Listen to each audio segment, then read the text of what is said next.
Welcome to Rahman TNPSC. நம்ம Rahman டிஎன்பிஎஸ்சியில் group 4 2024 எழுதி 2025 counselling போகிற ஒவ்வொருத்தவங்களுக்காகவும் முக்கியமான தகவல்களை டெய்லி அப்டேட் பண்ணிகிட்டே இருக்கோம். இதுக்கு முன்னாடி வீடியோலலாம் வந்து பார்த்திங்கன்னா ரிசர்வேஷன் இடஒதுக்கீட்டுனா என்னங்கிறத பார்த்தோம். அதுலேயுமே டைப்பிஸ்ட்டுக்கு ரிசர்வேஷன் என்ன, ஜேஏக்கு ரிசர்வேஷன் என்ன, ஸ்டெனோடைப்பிஸ்ட்டுக்கு அவங்கவுங்க கம்யூனிட்டி வைஸாக ரிசர்வேஷன் படி எவ்வளோ வேகன்சி பிரியுது அப்படிங்கிறத பார்த்தோம். நம்மளுக்கு டிஎன்பிஎஸ்சியை பொறுத்த வரைக்கும் வந்து பார்த்திங்கன்னா 9491 போஸ்டிங் அலாட் பண்ணியிருந்தாங்க. அது போக ப்ளஸ் ஒரு 41 போஸ்டிங் வந்து அடண்டம் 1Dலேயும் வந்து இப்போ சேர்த்துருக்காங்க. இந்த இதில் வந்து பார்த்திங்கன்னா தனியாக அந்த 1670ங்கிறது ஃபாரஸ்ட் கார்டுக்காகவும் ஃபாரஸ்ட் வாட்சருக்காகவும் அது தனியாக பிரிஞ்சிரும். அது போக 7000 சில்லற வேகன்சி மட்டும்தான் உங்களுக்கு ஜேஏ, விஏஓ, டைப்பிஸ்ட்டு, ஸ்டெனோடைப்பிஸ்ட்டு இதில் இருக்கும். மிச்சம் இந்த 1670ம் தனியாக ஃபாரஸ்ட் கார்டு, ஃபாரஸ்ட் வாட்சரில் வந்துடும். அதை நல்லா புரிஞ்சுக்கோங்க. இன்றைக்கி நம்ம பார்க்க போகிற வீடியோவில் ஃபாரஸ்ட் கார்டு, ஃபாரஸ்ட் வாட்சரை மட்டும்தான் பார்க்க போகிறோம். அவங்களுக்கு கொடுக்கப்பட்டிருக்க அந்த 1670 வேகன்சியில் கம்யூனிட்டி வைஸாக ரிசர்வேஷன் வைஸாக எப்படி பிரியுதுங்கிறத பார்ப்போம்.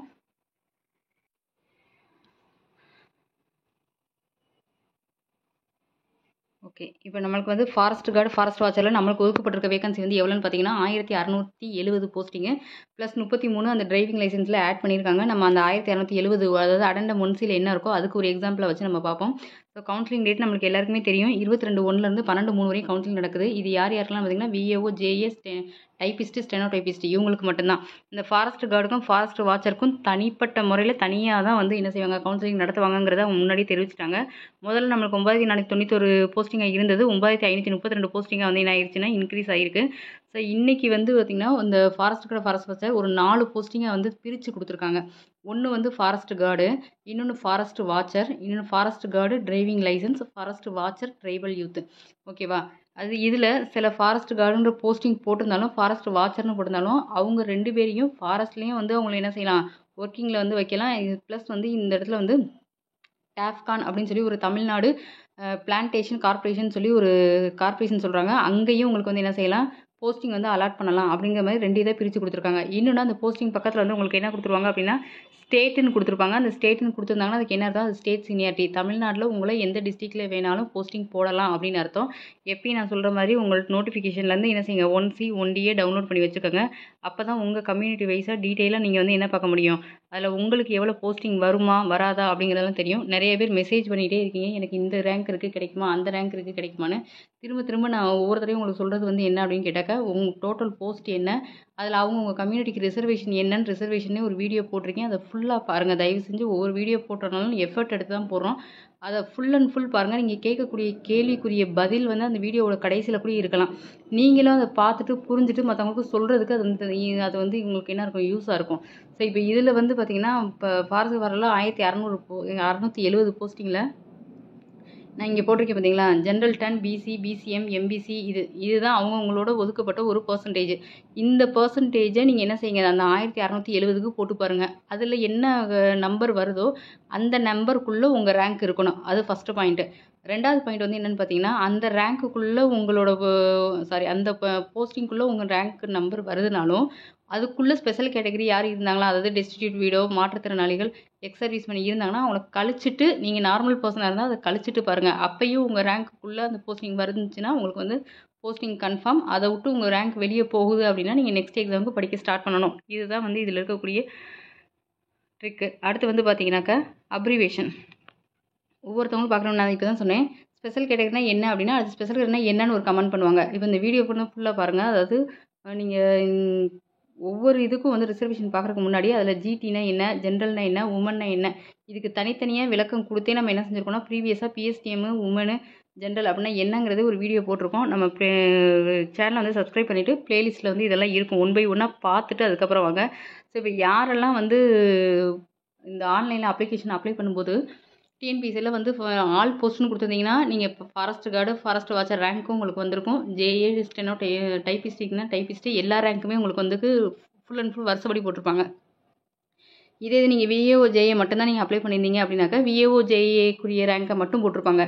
டைப்பிஸ்ட்டாக இருந்தீங்கன்னா விஏஓ, ஜேஏ, டைப்பிஸ்ட்டுக்குரிய ரேங்க்கும் போட்டிருப்பாங்க. ஸ்டெனோ டைப்பிஸ்ட்டாக இருந்தீங்கன்னாக்கா இந்த 3 இதுக்குரிய ரேங்க்கையுமே போட்டிருப்பாங்க.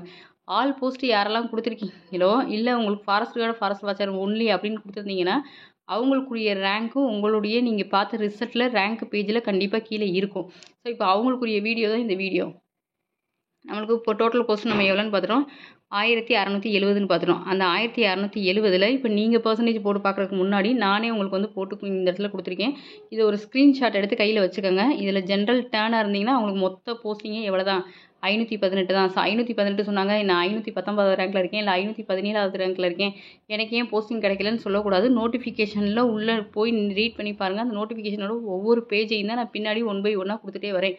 அதனால தான் சொல்கிறேன், வீடியோவை ஃபுல்லாக பாருங்கள், அப்போ தான் புரியும். ஒரு பிசி ஒரு பிசிஎம்மாக இருந்தால் அவங்களுக்கு அலாட் பண்ணியிருக்க போஸ்டிங் வந்து எவ்வளோ அப்படின்னா 443 பிசிக்கு, பிசிஎம்க்கு 58, எம்பிசிக்கு 334, எஸ்சிக்கு 251, எஸ்சிஏக்கு 50, எஸ்டிக்கு 17. ஸோ இது எல்லாமே கொடுத்துருக்காங்க. இது வந்து ஓவராலாக இதுக்குள்ளேயே தனியாக என்ன செஞ்சுருக்காங்க, டிரைவிங் லைசன்ஸ் இருக்கிறவங்கலாம் தனியாக பிரிச்சிருக்காங்க. ஓகேவா, அதை பின்னாடி வந்து 1 பை 1 பார்ப்போம். ஸோ நான் ஏற்கனவே சொன்ன மாதிரி யார் யாரெல்லாம் ஆல் த போஸ்ட்னு கொடுத்துருக்கீங்களோ அவங்களுக்கு வந்து கண்டிப்பாக என்ன செய்யணும், ஃபாரஸ்ட் கார்டு ஃபாரஸ்ட் வாட்சருங்கிற அதுக்குரிய ரேங்க் லிஸ்ட் வந்திருக்கும். ஃபாரஸ்ட் கார்டு ஃபாரஸ்ட் வாட்சரை டிக் பண்ணியிருந்தீங்கனாலும் அவங்களுக்கும் ரேங்க் லிஸ்ட் வந்திருக்கும். போஸ்ட் அதர் தென் யார் கொடுத்துருக்கீங்களோ அவங்களுக்கு மட்டும் என்ன செஞ்சிருக்காது, ரேங்க் அதில் வந்திருக்காது. எதில், இந்த ஃபாரஸ்ட் கார்டு ஃபாரஸ்ட் வாட்சர்ன்ற அந்த போஸ்டிங்க்கு மட்டும் நான் இப்போ சொல்லிக்கிட்டு இருக்கேன். ஸோ அவங்களுக்குரிய பே லெவல் என்ன அப்படின்றது பார்ப்போம். பே லெவல் வந்து பார்த்திங்கன்னா அவங்களோட பேசிக் பே ஃபாரஸ்ட் கார்டாக இருந்தால் 18200, ஃபாரஸ்ட் வாட்சராக இருந்தால் 16600. இந்த 18200 16600 சம்பளம் அவங்களுக்கு பேசிக் பேயாக இருந்தால் அவங்க கையில் எவ்வளோ சம்பளம் வாங்குவாங்கங்கிற வீடியோ ப்ரீவியஸாக போட்டிருக்கோம். இருந்தாலும் இந்த இடத்துலையும் உங்களுக்கு அதை வந்து சொல்கிறேன். ஒரு ஃபாரஸ்ட் கார்டாக இருந்தால் அவங்க கையில் வாங்குகிற சம்பளம் முதல் மாத சம்பளம் 26,261 ரூபா. இதே இது ஒரு ஃபாரஸ்ட் வாட்சராக இருந்தாங்க அப்படின்னா அவங்களோட பேசிக் பே 16600, அவங்க கையில் வாங்கக்கூடிய சம்பளம் வந்து பார்த்திங்கன்னா 24,058. ஸோ ஓகே, நெக்ஸ்ட்டு வந்து என்னென்னு பார்த்தீங்கன்னா ஃபிசிக்கல் ஸ்டாண்டர்டு. எல்லாருமே அந்த ஃபிசிக்கல் சர்டிஃபிகேட் ரெடி பண்ணி வச்சுருக்கணும். அதில் ஏற்கனவே அவங்க இன்ஸ்ட்ரக்ஷனில் சொன்ன மாதிரி மேலாக இருந்தால் அவங்க என்ன செய்யணும், செஸ்ட்டு, அவங்களோட செஸ்ட்டு வந்து என்ன இருக்கணும், அதாவது விரிந்த நிலையில் சுருங்கிய நிலையில் அந்த மாதிரிலாம் சொல்லியிருப்பாங்க இல்லையா. அந்த இங்கே கொடுத்துருக்கிறதுல ஹைட்டு வந்து 163 150 இருக்கணும். மேல்னா 163, ஃபீமேல்னா 150. இதெல்லாம் நீங்கள் கரெக்டாக இருக்கீங்களா, நீங்கள் எலிஜிபிளாக இருக்கீங்களாங்கிறதையும் நீங்கள் அதில் என்ன செஞ்சுக்காங்க பார்த்துக்கோங்க. எல்லாமே நான் ஒவ்வொரு பேஜையும் ஸ்க்ரீன்ஷாட் எடுத்து வச்சு நீங்கள் அந்த கேட்டகரிக்குள்ளே வரீங்களான்னு பாருங்கள். சப்போஸ் இதில் ஒருத்தவங்க வந்து என்னவா இருக்காங்க அப்படின்னா ஷெட்யூல் ட்ரைபாக இருக்காங்க, எஸ்டி பீப்புளாக இருக்காங்கன்னா அவங்களோட ஹைட்டு நம்மளுக்கு முன்னாடி கொடுத்த ஹைட்டோட கொஞ்சம் வேரியேஷன் ஆகுது. மேலாக இருந்தால் 152 சென்டிமீட்டர், ஃபீமேலாக இருந்தால் 145 சென்டிமீட்டர். இந்த மாதிரி இந்த ஃபாரஸ்ட் கார்டு வாட்சருக்கு போகிறவங்க ஃபிசிக்கல் ஸ்டாண்டர்ட் சர்டிஃபிகேட்டு பின்னாடி இந்த ஃபார்மேட்டில் வச்சிருக்கணுங்கிற ஒரு இன்ஸ்ட்ரக்ஷனும் கொடுத்துருக்காங்க.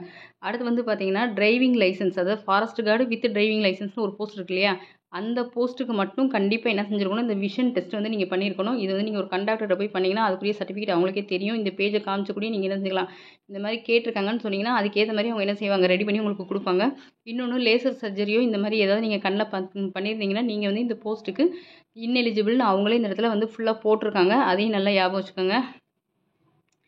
ஓகே, நெக்ஸ்ட் வந்து எப்படி செலக்ட் பண்ணுறாங்க அப்படின்னு சொல்லி பார்த்தீங்கன்னா, இதுக்கு கவுன்சிலிங்கே நாங்கள் தனியாக தான் நடத்தோன்னு ஏற்கனவே நம்மளுக்கு சொல்லிட்டாங்க இல்லையா. ஏற்கனவே வந்து விஏஓ, ஜேஏ, ஸ்டெனோடைபிஸ்ட் இவங்களுக்கு தான் ஒரு 7000 சில்லற போஸ்ட் இருக்குது. அதுக்கு 15000 பேரை கூட்டிருக்கோம். 12/3க்குள்ளே அந்த கவுன்சிலிங்கை முடிச்சிருவோன்னு சொல்லி நம்மளுக்கு டிஎன்பிஎஸ்சி இன்ஸ்ட்ரக்ஷன் கொடுத்துருக்காங்க. இப்போ இந்த ஃபாரஸ்ட் கார்டு ஃபாரஸ்ட் வாட்சருக்கு தனியாக தான் கவுன்சிலிங் எதுக்கு நடத்துகிறாங்கன்னா என்ன அர்த்தம் அப்படின்னு பார்த்தீங்கன்னா, அவங்க ஃபஸ்ட்டு வந்து என்ன பண்ணுவாங்கன்னா 1:3ல் ஒரு ஃபிசிக்கல் டெஸ்ட் வைப்பாங்க, என்டியூரன்ஸ் டெஸ்ட்னு சொல்கிறாங்க. அந்த டெஸ்ட்டில் வந்து அவங்க என்ன செய்யணும், பாஸ் பண்ணணும். அதாவது 25 கிலோமீட்டர் நடக்கக்கூடிய எபிலிட்டி அவங்களுக்கு இருக்கணும். அதாவது மேலாக இருந்தாலும் ஃபீமேலாக இருந்தாலும் 16 கிலோமீட்டர் அவங்க கம்ப்ளீட் பண்ணுறாங்களா அப்படிங்கிற மாதிரி அவங்களுக்கு ஒரு என்ன செய்கிறாங்க, ஒரு ஃபிசிக்கல் டெஸ்ட்டு வைக்கிறாங்க. யார் அதை நடத்துகிறாங்கன்னா principal chief conservator of forest. அவங்க மூலமாக தான் இந்த டெஸ்ட்டு நடத்தி அவங்களுக்கும் ஒரு சர்டிஃபிகேட் கொடுத்துட்றாங்க. அதில் அவங்க எலிஜிபிள் ஆகணும். அதே மாதிரி இவங்களுக்கு வந்து எலிஜிபிள் பார்க்கும்போது வந்து என்ன பண்ணுறாங்க அப்படின்னா, ஒருத்தவங்க வந்து மேல் ஒரு டிரான்ஸ்ஜெண்டர் வந்து மேல்னு கொடுத்துட்டாங்கன்னா மேலுக்குரிய எலிஜிபிலிட்டி அவங்களுக்கு இருக்கணும். அடுத்து வந்து அவங்க வந்து ஃபீமேல்னு அதில் அப்ளை பண்ணியிருந்தாங்க அப்படின்னா ஃபீமேலுக்கு நான் சொல்கிறது ஃபுல்லாக ஃபிசிக்கல் ஸ்டாண்டர்ட். அவங்களால இந்த 16 கிலோமீட்டர் அவங்களால என்ன செய்யணும், நடக்க முடியும் அப்படிங்கிற அந்த ஃபிசிக்கல் ஸ்டாண்டர்ட் தான் நான் சொல்லிக்கிட்டு இருக்கேன். அந்த இதுக்கெலாம் அவங்களுக்கு வந்து என்ன செய்யணும், எலிஜிபிள் இருக்கணும் அப்படிங்கிறத சொல்லியிருக்காங்க. ஸோ இந்த ஃபிசிக்கல் டெஸ்ட்டு முடிஞ்சிருது அப்படின்னா அடுத்து வந்து ஃபாரஸ்ட் கார்டு வித் டிரைவிங் லைசன்ஸ்னு சொல்கிறாங்க இல்லையா. அப்போ டிரைவிங் சொல்லும்போது அவங்களுக்கு வந்து என்ன இருக்கணும், வண்டி ஓட தெரிஞ்சிருக்கணும். அந்த டெஸ்ட்டும் வைப்பாங்க. அப்போ ஃபாரஸ்ட் கார்டுக்கும் ஃபிசிக்கல் டெஸ்ட் வச்சுருக்காங்க. வித் டிரைவிங் லைசன்ஸ்னு சொல்கிறவங்களுக்கு ஃபிசிக்கல் டெஸ்ட்டு ப்ளஸ் அந்த டிரைவிங் ஓட்டுறாங்களாங்கிற செக் பண்ணுவாங்க இல்லையா. அந்த 2 டெஸ்ட்டையும் முடித்த பிறகு அதுக்கப்புறம் வந்து என்ன பண்ணுவாங்க அப்படின்னு சொல்லியிருக்க, டிஎன்பிஎஸ்சிலேருந்து ஆன்லைன் சர்டிஃபிகேட்டுக்கு உங்கள் வெரிஃபிகேஷனுக்கு உங்களை கூப்பிடுவாங்க. அஸ் பர் உங்களோட ரேங்க் லிஸ்ட்டு படி இந்த ஃபிசிக்கல் டெஸ்ட்டில் நீங்கள் பாஸ் ஆனதுபடி உங்களை என்ன செய்வாங்க, அதுக்கப்புறம் கூப்பிடுவாங்க. அதில் உங்கள் ரேங்க் பேசிஸில் தான் உங்களுக்கு வந்து என்னது கவுன்சிலிங் நடக்கும். அதன்படி தான் உங்களுக்கு போஸ்டிங்கும் கொடுக்கப்படும் அப்படிங்கிறதையும் கொடுத்துருக்காங்க. ஓகே, அடுத்து வந்து எலிஜிபிள் இன்எலிஜிபிள் ஒரு இந்த இடத்துல என்ன சொல்கிறோம் அப்படின்னா, மெடிக்கல் அண்ட் ஃபிசிக்கல் ஸ்டாண்டர்டில் நான் ஏற்கனவே சொல்லியிருக்கேன். அந்த சர்டிஃபிகேட்ல உங்களோட ஹைட் என்ன, உங்களோட செஸ்ட்டோட அளவு என்ன அப்படிங்கிறதெல்லாம் நீங்கள் அதில போட்டிருப்பீங்க. ஒரு 2 இன்எலிஜிபிள் இதில இருக்குது. அந்த கான்செப்ட்டுக்காக தான் இப்போ இத குடுத்துருக்கேன். அதாவது நல்லா பாருங்க. Post number 3494, post number 3495. இந்த 2 போஸ்ட்ட பத்தி பார்த்தோம்னா என்னன்னு கேட்டீங்கன்னா, இது 2மே திருச்சியில ஹெட் குவார்ட்டர்ஸ்னு இருக்கு இல்லையா? அங்க இருக்கக்கூடிய அந்த டாஃப்கான்னு சொல்லுவாங்க. Tamil Nadu plantation corporation limited. அங்க ஃபாரஸ்ட் பிளான்டேஷன் கார்ப்பரேஷன் லிமிடெட் அங்க தான் வந்து போஸ்டிங் போடுவாங்க. அது வந்து ஹெட் குவார்ட்டர்ஸு. அதோட பிரான்ச் எங்கெல்லாம் இருக்கோ, அங்க எங்க வேணாலும் உங்கள என்ன செய்யலாம், போஸ்டிங் வந்து போடலாம். அது வந்து ஒரு ஆஃபீஸ் மாதிரின்னு வச்சுக்கோங்களேன். கார்ப்பரேஷனாலே ஒரு ஆஃபீஸ் மாதிரி தான். அப்ப அந்த ஆஃபீஸ்க்குள்ள உங்களுக்கு போஸ்டிங் போடும்போது, மாற்றுத்திறனாளிக்கு அந்த இது வந்து என்னது இன்எலிஜிபிள் அப்படிங்கிறத அவங்களே வந்து மென்ஷன் பண்ணி சொல்லிட்டாங்க. இந்த பேஜ ஸ்க்ரீன்ஷாட் எடுத்துட்டு நல்லா அத ரீட் பண்ணுங்க. போஸ்ட் நம்பர் அந்த different abled person are not eligible for the post of forest guard 3494ன்ற கோட் நம்பர் உள்ள அந்த போஸ்ட்டுக்கும் ஃபாரஸ்ட் வாட்சர் 3495க்கும் அவங்க வந்து இன்எலிஜிபிள். அந்த பேஜ் எடுத்து பார்த்தீங்கனாலே தெரியும். அதில் வந்து ஸ்பெஷல் கேட்டகரி இருக்க மாட்டாங்க. ஸ்பெஷல் கேட்டகரி மீன்ஸ் அதில் மாற்றுத்திறனாளிகளுக்கு அந்த இடத்துல போஸ்டிங்கை அலாட் பண்ணியிருக்க மாட்டாங்க. ஓகேவா? மற்றபடி பார்த்தீங்கன்னா மற்ற எல்லா இதுக்கும் இவங்க சொல்லியிருப்பாங்க. அதாவது forest watcher, forest guard, driving licence எல்லா இதுக்குமே வந்து இந்த ஹெச்ஹெச், எல்சி, ஏசி இந்த கேட்டகரி வச்சிருக்க ஸ்பெஷல் கேட்டகரி வச்சிருக்க ஒரு மாற்றுத்திறனாளி எல்லாருமே வந்து என்னதான் எலிஜிபிள் தான் அப்படிங்கிறது இந்த இடத்துல கொடுத்துருக்காங்க. அதனால தான் எலிஜிபிள் என்ன, இன்எலிஜிபிள் என்னன்னு இந்த பேஜில் கொடுத்துருக்கேன். அடுத்து ஒரு ஃபாரஸ்ட் கார்டு, ஒரு ஃபாரஸ்ட் வாட்சருக்கு என்ன படிப்பில் வந்து என்ன எலிஜிபிலிட்டி இருக்கணும் அப்படின்னு பார்த்தீங்கன்னா, அவங்க கண்டிப்பாக என்ன செஞ்சுருக்கணும், ஃபாரஸ்ட் கார்டாக இருந்தால் +2 முடிச்சிருக்கணும். ஓகேவா? 2வது ஃபாரஸ்ட் கார்டு வித் டிரைவிங் லைசன்ஸுங்கிறவங்க வந்து என்ன செஞ்சிருக்கணும், அவங்களும் +2 முடிச்சிருக்கணும். அடுத்து அவங்க டிரைவிங் லைசன்ஸ் போது கண்டிப்பாக அவங்க வந்து என்ன செஞ்சிருக்கணும், ஒரு லைசன்ஸ் வந்து வச்சிருக்கணும்னு சொல்லியிருக்காங்க. நெக்ஸ்ட் வந்து பார்த்தீங்கன்னா, ஆட்டோமொபைல் பற்றியும் உங்களுக்கு ஒரு மெக்கானிசம் அவங்களுக்கு இருக்கணும்னு சொல்லியிருக்காங்க. அடுத்து ஃபாரஸ்ட் வாட்சர் வந்து என்ன பண்ணியிருக்காங்க பார்த்தீங்கன்னா, அதுலேயும் நான் சொன்னேன் இல்லையா, டாஃப்கான் அப்படின்னு சொல்லக்கூடிய தமிழ்நாடு ஃபாரஸ்ட் சபார்டினேட் சர்வீஸ் மூலமாக தான் இதை எடுக்கிறாங்க. நான் சொன்னக்கூடிய இந்த கார்ப்பரேஷனில் அலாட் பண்ண போகிறவங்க வந்து கண்டிப்பாக வந்து இந்த 10th முடிச்சிருக்கணும். ஃபாரஸ்ட் வாட்சர் ட்ரைபல் யூத் அந்த போஸ்ட்டுக்கு போகிறவங்களுக்கும் என்ன செஞ்சுருக்கணும்னா 10th முடிச்சிருக்கணும். ஓகே, அதே தான் திருப்பி கீழே சிம்பிளாக கொடுத்துருப்பாங்க. ஃபாரஸ்ட் கார்டுனா வந்து +2 முடிச்சிருக்கணும்ப்பா, ஃபாரஸ்ட் வாட்சர்னா மினிமம் 10th முடிச்சிருக்கணும். இந்த 2 ஆப்ஷன் தான். சரி, ஃபாரஸ்ட் கார்டுக்கு மொத்தம் எவ்வளோ போஸ்ட் ஒதுக்கியிருக்காங்க அப்படின்னு சொல்லி பார்த்தீங்கன்னா 765 போஸ்ட்டும் ஒதுக்கியிருக்காங்க. அதில் ஒவ்வொரு கோட் நம்பரையும் ஞாபகம் வச்சுக்கோங்க. 3317, 3494, 3318. நான் ஏற்கனவே சொன்னேன், இந்த நடுவில் இருக்க 3494ங்கிறது நீங்கள் இந்த சைடில் ஒரு கம்பெனி போட்டிருக்கேன் பார்த்தீங்களா, ஒரு கார்ப்பரேஷன் லிமிடெட்னு. இது வந்து ஹெட் குவார்ட்டர்ஸ். இந்த மாதிரி உங்களுக்கு தமிழ்நாட்டில் எங்கெல்லாம் இருக்கோ அங்கே வந்து உங்களால் இந்த 30 போஸ்ட்டுக்கும் அலாட் பண்ணலாம். இந்த 3 சேர்ந்து தான் ஃபாரஸ்ட் கார்டுக்குரியது 765. அது அவங்கவுங்க கம்யூனிட்டி ரிசர்வேஷன் படி என்ன செய்யணும், பிரிஞ்சு போகும். ஓகே, இப்போ அந்த மாதிரி பிரிஞ்சு போகும்போது அவங்கவுங்களுக்கு அந்தந்த கம்யூனிட்டிக்கு எவ்வளோ வேகன்சி இருக்குது அப்படிங்கிறதையும் இந்த இடத்துல நான் பிரித்து கொடுத்துருக்கேன். போஸ்ட்டு கோடு நம்பரும் கொடுத்துருக்கேன். அப்படியே ஸ்க்ரீன்ஷாட் எடுத்துக்கோங்க. அவங்கவுங்களோட ரேங்க்கு இதுக்குள்ளே வருதாங்கிறத செக் பண்ணிக்கோங்க. இப்போ நம்ம வந்து என்ன செய்ய முடியாது, இந்த ரேங்க்கை மட்டும் வச்சு பார்க்க முடியாது. ஏன்னா நம்மளுக்கு ஃபிசிக்கல் ஃபிட்னஸ் வைக்கும்போது, ஸ்டாண்டர்ட் வைக்கும்போது அதில் செக் பண்ணி அதையும் பார்ப்பாங்க, இதில் கொடுத்துருக்க ரேங்க்கையும் பார்ப்பாங்க. 2யும் கம்பேர் பண்ணி தான் நம்ம பார்க்க முடியும். நான் சொல்கிறது வந்து ரிட்டன் டெஸ்ட்டில் உங்களோட ரேங்க்கு இதுக்குள்ளே இருக்கான்னு பார்த்துக்கங்கிறத நான் சொல்கிறேன். இதே மாதிரி இப்போ ஒரு ஃபாரஸ்ட் வாட்சர்னு எடுத்தோம்னா அவங்களுக்கு அலாட் பண்ணியிருக்க போஸ்ட் வந்து மொத்தம் 905. 905ல் நான் சொன்ன மாதிரி இப்போ அந்த கோட் நம்பரை நோட் பண்ணிக்கோங்க. அதில் அந்த கார்ப்பரேஷனில் அலாட் பண்ணியிருக்கவங்க வந்து 40 பேர். மற்ற 2 பேர் வந்து ஃபாரஸ்ட்டில் தான் இது பண்ணுவாங்க. இதோட சீனியாரிட்டி வந்து ஸ்டேட் சீனியாரிட்டி. அதே ஃபாரஸ்ட் வாட்சருக்கு அவங்கவுங்க கம்யூனிட்டி பேசிஸில் எவ்வளோ அந்த 905 எப்படி பிரிச்சிருக்காங்கன்னு தான் போட்டிருக்கேன். இதுவும் நீங்கள் எழுதிட்டு வந்திருக்கீங்க இல்லையா எக்ஸாமு, அந்த ரிட்டன் எக்ஸாமில் இருக்கக்கூடிய நீங்கள் எடுத்த ரேங்க்குக்கும் இதுக்கும் மேட்ச் ஆகுதான்னு பாருங்கன்னு தான் நான் சொல்லியிருக்கேன். அதுக்கப்புறம் அவங்க ஃபிசிக்கல் ஸ்டாண்டர்ட் டெஸ்ட்டு வைக்கும்போது அதுக்கும் இதுக்கும் கம்பேர் பண்ணிவிட்டு உங்களை வந்து என்ன செய்வாங்க, உங்களை கால் பண்ணுவாங்க கவுன்சிலிங்க்கு. ஓகே, அடுத்து கொடுத்துருக்கிறது வந்து ஃபாரஸ்ட் கார்டாக இருந்தாங்கன்னா அவங்களுக்கு கம்யூனிட்டி வைஸாக எவ்வளோ வேகன்சி பிரியுது அப்படிங்கிறத நான் தனித்தனியாக கொடுத்தா நீங்கள் பார்க்க மாட்டீங்கன்றனால தான் ஒரே பேஜில் கொடுத்துருக்கேன். இதில் நீங்கள் என்ன பண்ணணும் அப்படின்னா, ஒரு பேப்பர் எடுத்து நீங்கள் ஒரு பிசி கம்யூனிட்டியாக இருந்தீங்கன்னா பிசிக்கு நேராக உங்களுக்கு கொடுத்துருக்க எல்லா போஸ்டிங்கையும் எடுத்து எழுதி ஒரு டோட்டல் போடுங்க. அதே மாதிரி அந்த பிசியில் வந்து நீங்கள் ஒரு மாற்றுத்திறனாளியாக இல்லை அப்படின்னா அந்த மாற்றுத்திறனாளியில் கொடுத்துருக்க போஸ்டிங்கெல்லாம் கட் பண்ணி விடுங்க, அதாவது அடிச்சு விட்ருங்க. அப்போ அது போக மிச்சம் நீங்கள் பிஎஸ்டிஎம் முடிச்சிருந்தா அந்த பிஎஸ்டிஎம்க்கு என்ன வேகன்சி இருக்கோ அதையும் சேர்த்துக்கோங்க. இப்போ இது 2யும் சேர்த்துட்டு உங்களோட ரேங்க்கும் அதுவும் பக்கத்தில் இருக்காங்கிறத பார்த்து நீங்கள் சேஃப் ஜோனில் இருக்கீங்களாங்கிறத நீங்கள் பார்த்துக்கலாம். எல்லா கம்யூனிட்டிக்கும் இதே மாதிரி தான். ஃபார் எக்ஸாம்பிளுக்கு இப்போ நம்ம வந்து ஒரு பிசி கம்யூனிட்டி எடுத்துக்கிடுவோம். இப்போ இந்த பிசி கம்யூனிட்டியில் வந்து போஸ்டிங் வந்து எவ்வளோ கொடுத்துருக்காங்கன்னா 74. ஓகேவா? அதே இது நீங்கள் தமிழ் மீடியம் முடிச்சிருந்தீங்கன்னா 19. அப்போ அந்த 74 19 நீங்கள் என்ன பண்ணிக்கோங்க, நீங்கள் ஆட் பண்ணி எழுதி வச்சுக்கோங்க. இது யாருக்கு, ஒரு மென்னுக்கு.